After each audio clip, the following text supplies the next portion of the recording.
الحمد لله رب العالمين والصلاة والسلام على سيد الأنبياء والمرسلين وعلى آله وأصحابه أجمعين. أما بعد، أعوذ بالله من الشيطان الرجيم. بسم الله الرحمن الرحيم. إنا أنزلناه في ليلة القدر وما أدراك ما ليلة القدر. ليلة القدر خير من 1000 شهر. تنزل الملائكة والروح فيها بإذن ربهم من كل أمر. سلام هي حتى مطلع الفجر. وعن أبي هريرة رضي الله تعالى عنه قال قال رسول الله صلى الله عليه وسلم: من قام ليلة القدر إيمانا واحتسابا غفر له ما تقدم من ذنبه، او كما قال علیہ الصلوۃ والسلام. حضرات محترم اور معزز سامعین کرام، رمضان مبارک کا یہ آخری عشرہ چل رہا ہے. کل سے آخری عشرہ شروع ہو جائے گا.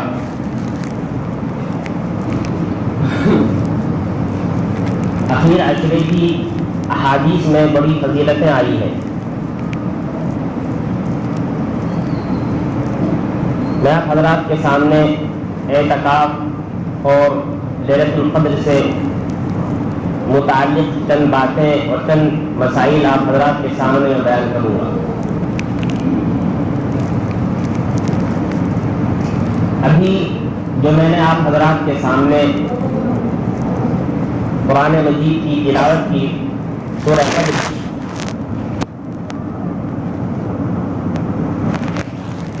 اس کا شان نزول کچھ یوں ہے کہ ایک مرتبہ آپ صلی اللہ علیہ وسلم صحابہ کے سامنے امت سابقہ کا تذکرہ فرما رہے تھے. پچھلی امتوں کا آپ صلی اللہ علیہ وسلم نے صحابہ کے سامنے ذکر کیا اور کہا کہ پچھلی امتوں میں کچھ آدمی، کچھ افراد ایسے تھے کہ جنہوں نے 80 سال تک عبادت کی. ایک روایت میں آتا ہے کہ آپ صلی اللہ علیہ وسلم نے انبیاء سابقین کے 4 انبیاء کا ذکر کیا.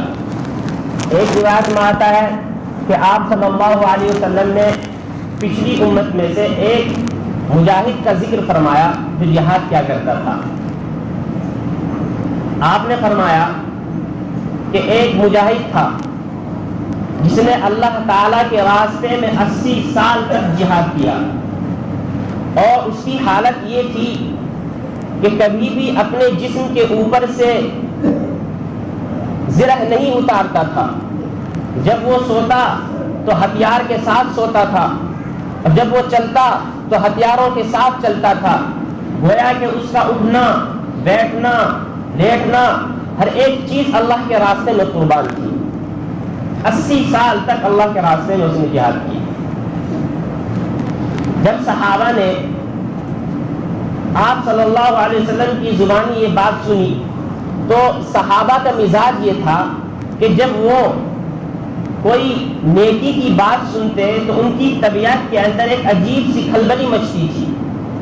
وہ یہ سوچتے تھے کہ کاش کہ ہم بھی اس طریقے کی عبادت کریں، ہم بھی ایسا بنے.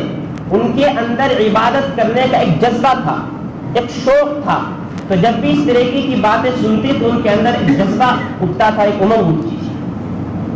جب صحابہ نے سنا کہ انبیاء سابقین میں ایک آدمی ایسا تھا کہ 80 سال تک اس نے اللہ کے راستے میں جہاد کیا، تو صحابہ نے آپ صلی اللہ علیہ وسلم سے پوچھا، کہا کہ یا رسول اللہ، ہم بہت کمزور ہیں، ہماری عمریں بھی اتنی لمبی نہیں ہوتی، ہمارا جسم بھی کمزور ہے اور ہم اتنے سالوں تک عبادت بھی نہیں کر سکتے. ہماری ضرورتیں زیادہ ہیں اور ہم پریشانیوں سے زیادہ گھرے ہوئے ہیں. یا رسول اللہ، ہم کمزور ہیں، ہم تو اتنی عبادت نہیں کر سکتے. صحابہ کے کہنے کا مطلب یہ تھا کہ یا رسول اللہ، ہم سے پہلی جو امتیں تھیں اور وہ جو مجاہد تھا وہ تو ہم سے سبقت کر گیا اور ہم سے زیادہ اس نے نیکی کما لی. صحابہ نے اتنا بولا ہی تھا کہ حضرت جبرائیل علیہ الصلوۃ والسلام آسمان سے اس سورت کو لے کر نازل ہوئے جو سورت میں نے ابھی آپ کے سامنے تلاوت کی. انا انزلناہ فی لیلۃ القدر وما ادراک ما لیلۃ القدر. اللہ تعالیٰ اس سورت میں فرماتا ہے کہ ہم نے قرآن کریم کو لیلۃ القدر میں نازل کیا. خود اللہ تعالیٰ پھر لیلۃ القدر کے بارے میں فرماتا ہے وما ادراک ما لیلۃ القدر. اور تمہیں کیا معلوم کہ لیلۃ القدر کیا ہے؟ اللہ تعالیٰ لیلۃ القدر کی اہمیت کو بتانے کے لیے پھر سوال قائم کرتا ہے اور کہتا ہے کہ تمہیں کیا معلوم کہ لیلۃ القدر کیا ہے؟ یعنی تمہیں اس کی عظمت کا تمہیں اندازہ نہیں ہے کہ کتنی اہم رات ہے لیلۃ القدر. پھر اللہ تعالیٰ خود ہی کہتا ہے لیلۃ القدر خیر من الف شہر، کہ لیلۃ القدر 1000 مہینوں سے افضل رات ہے. لیلۃ القدر 1000 مہینوں سے افضل رات ہے. اسی لیلۃ القدر کے اندر تنزل الملائکۃ والروح فیہا بإذن ربہم من کل امر. آسمان سے فرشتے اترتے ہیں، روح اترتا ہے. روح سے مراد حضرت جبرائیل علیہ السلام ہے کہ حضرت جبرائیل اس رات میں آسمان سے زمین پر اترتے ہیں بإذن ربہم من کل امر، اور اللہ تعالیٰ کے حکم سے اترتے ہیں. سلام ہی حتی مطلع الفجر، اور پوری رات سلامتی ہی سلامتی ہوتی ہے یہاں تک کہ طلوع فجر ہو جاتا ہے. لیلۃ القدر کیا ہے؟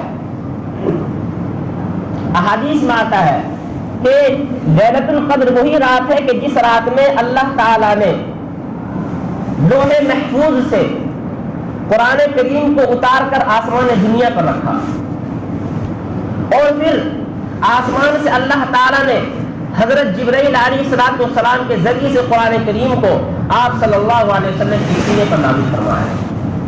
تو پورا قرآن کریم یک بارگی لوح محفوظ میں موجود تھا، وہاں سے اللہ تعالیٰ نے اتار کر آسمان پر پہنچایا. پھر آسمان سے قرآن کریم آپ صلی اللہ علیہ وسلم کے سینے پر 23 سال میں نازل ہوا. تو اللہ کہتا ہے کہ اس رات میں ہم نے قرآن کریم کو اتارا ہے، نازل کیا ہے. اس لیے اس رات کی بڑی فضیلت ہے. آپ کو معلوم ہے، اس سے پہلے بھی میں نے کہا تھا کہ شہر رمضان الذی انزل فیہ القرآن، کہ وہ مہینہ ہے کہ جس میں اللہ تعالیٰ نے قرآن کریم کو نازل کیا ہے. اور جس چیز کی نسبت قرآن کریم کی طرف ہو جائے اس کا مقام اور اس کا مرتبہ بلند ہو جاتا ہے.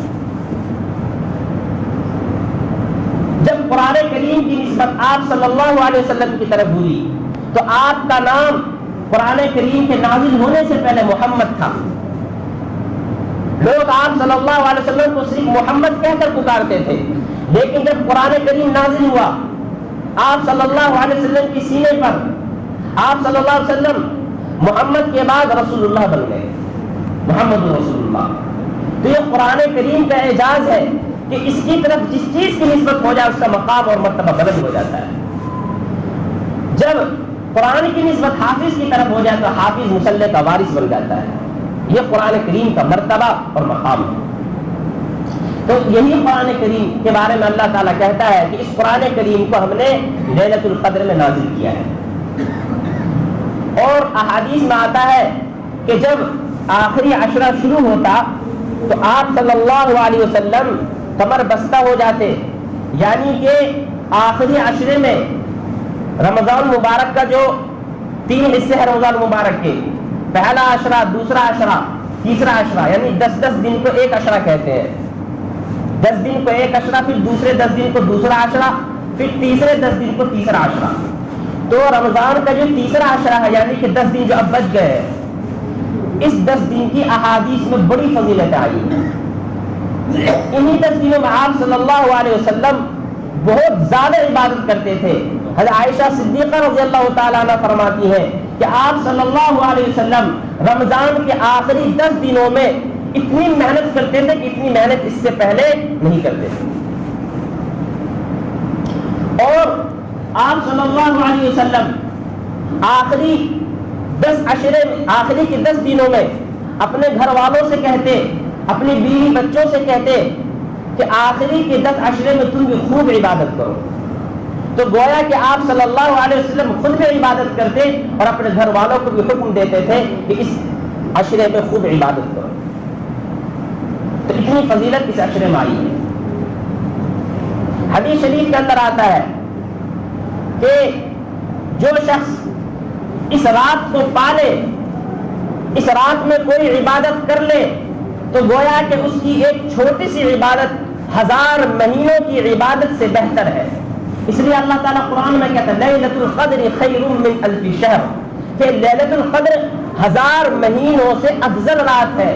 اس رات میں اگر کسی نے تلاوت کر لی تو گویا کہ اس نے 1000 مہینوں کی تلاوت سے بہتر تلاوت کی ہے۔ اگر اس رات میں کسی نے نماز پڑھ لی تو گویا کہ اس نے پوری زندگی اگر وہ نماز پڑھے تو اس رات میں جو نماز پڑھی ہے اس کا مقابلہ نہیں کر سکتی۔ اس رات میں اگر کسی نے قرآن کریم کی تلاوت کر لی تو گویا کہ اس نے 1000 مہینوں سے افضل تلاوت کی۔ یہ اس مہینے کی فضیلت ہے۔ اسی لیے آپ صلی اللہ علیہ وسلم اس رات کو پانے کے لیے بڑی کوششیں کرتے تھے اور پوری رات جاگتے تھے اور عبادت میں انتھک لگے رہتے تھے اور عبادت میں مشغول رہتے تھے۔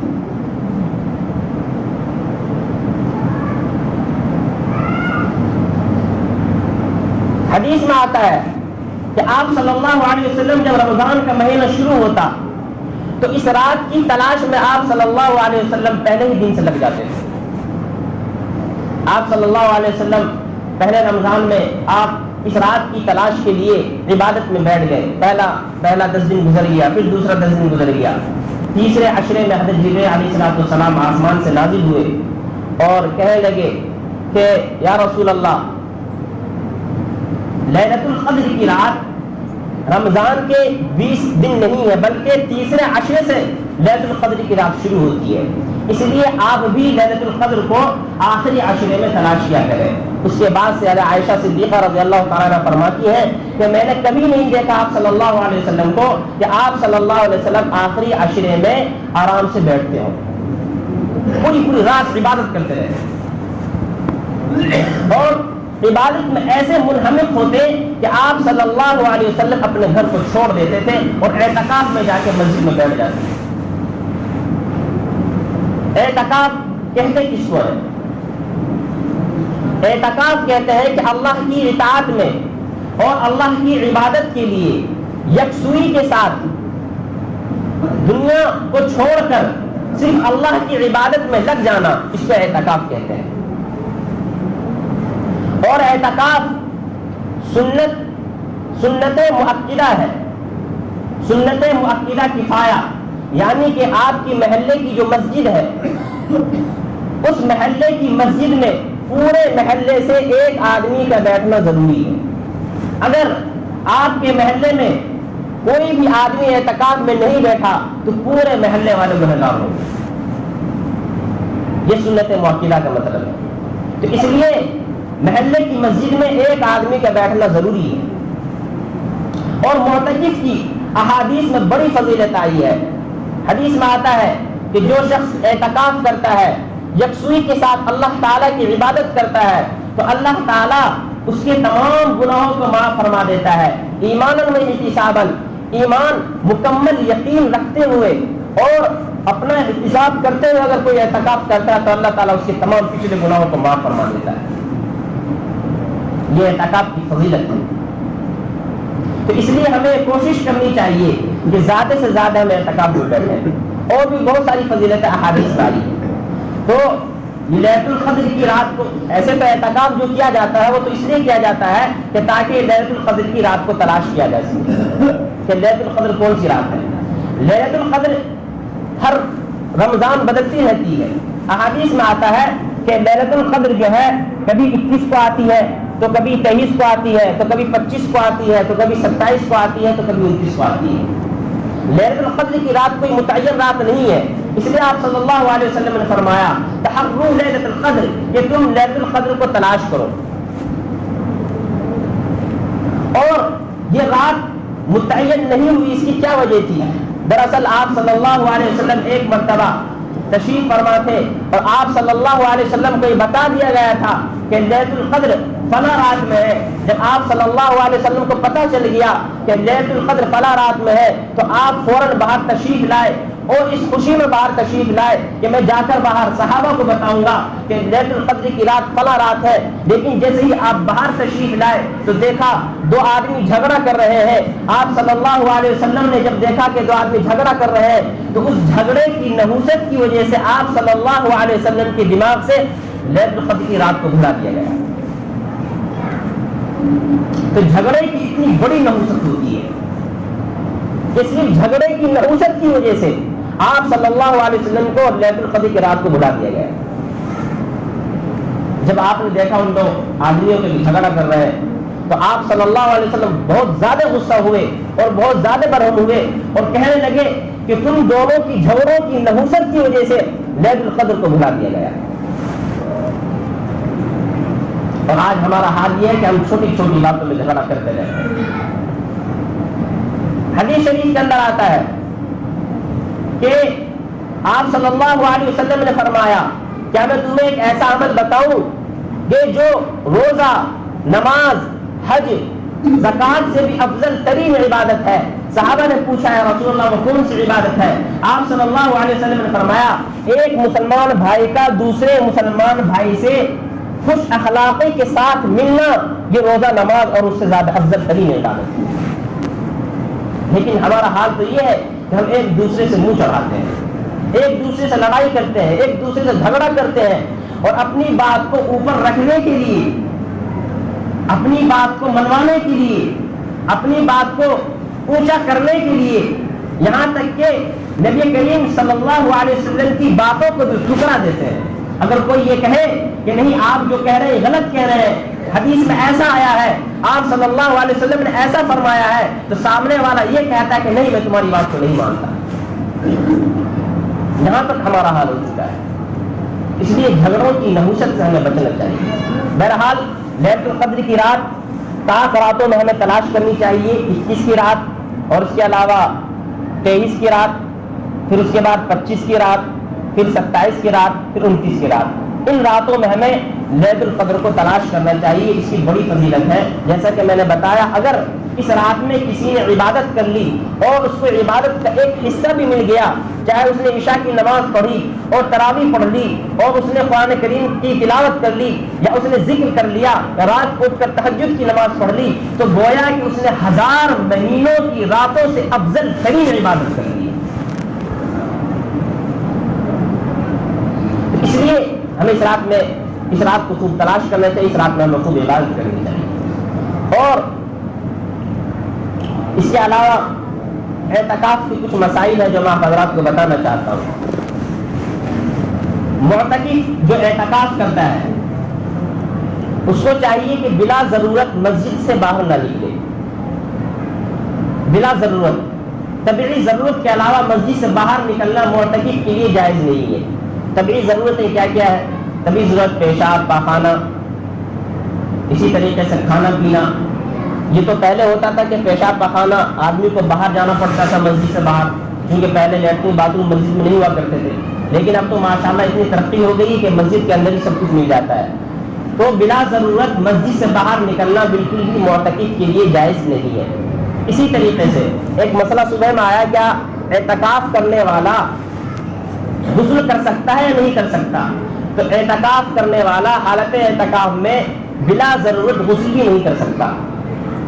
ضرورت ہو، جو مرد کی ضرورت ہوتی ہے، جب غسل واجب ہو جائے تو غسل تو کرنا ہی پڑے گا، اس کے بغیر تو عبادت بھی قبول نہیں ہوگی. تو جب ضرورت پڑ جائے غسل کی تو اسی وقت غسل کرے، بلا ضرورت غسل بھی نہ کرے. یعنی اپنے بدن کو ٹھنڈک پہنچانے کے لیے اور اپنے بدن کو سکون پہنچانے کے لیے غسل کرنے کے لیے جانا مسجد سے باہر یہ جائز نہیں ہے.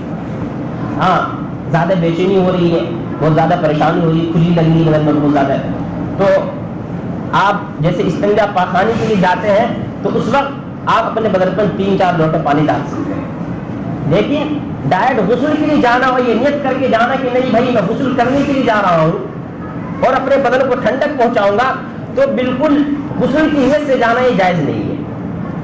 تو بلا ضرورت مسجد سے معتکف باہر نہ نکلے اور یہ کوشش کرے کہ مسجد کے اندر ہی بیٹھے. اعتکاف کی نیت ہر آدمی کو کرنی چاہیے اور یہ کوشش کرنی چاہیے کہ ہم بھی اعتکاف میں بیٹھیں گے، ہم بھی اعتکاف میں بیٹھیں گے. اس لیے کہ رسول اللہ صلی اللہ علیہ وسلم کی سنت ہے، آپ صلی اللہ علیہ وسلم مسلسل